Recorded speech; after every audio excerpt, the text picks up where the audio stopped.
In this video, we're going to talk about output filters for use with long motor power leads. First, why is a filter required? This is because the VFD switching frequency, the cable type, and the cable length combine to create the potential for voltage spikes to the motor. As the length of the cable from the VFD to the motor increases, the magnitude of the voltage spikes to the motor also increase. So now that we know why a filter is required, what are our filter options? The first and least expensive is the motor choke. This is a simple inductor wired in series with each phase and reduces the dV/dt to the motor.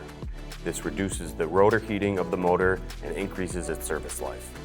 The next step up is a sine filter.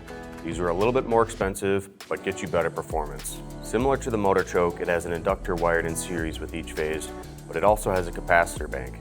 This produces a true sinusoidal waveform to the motor and further reduces the rotor heating. The highest performance, but also the most expensive option, is the EMC sine filter. This allows for unlimited cable length and also reduces the EMC levels to the mains. Finally, when are these filters required? This depends on the power of the motor and the speeds that you're running at. For a standard 4-pole induction motors, they are generally not required up until 25 to 50 meters. From 25 to 50 meters up to 100 meters, they're recommended. For motor cable lengths greater than 100 meters, some type of filter would be required. For higher speed applications, which we define as output frequencies greater than 200 Hz, we generally recommend a choke at all times.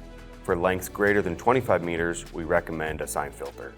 For applications that require a long motor cable length, I hope this video provided information on how, when, and why an output filter is required. For more detailed information, check out our blog linked in the description or contact us at kebamerica.com.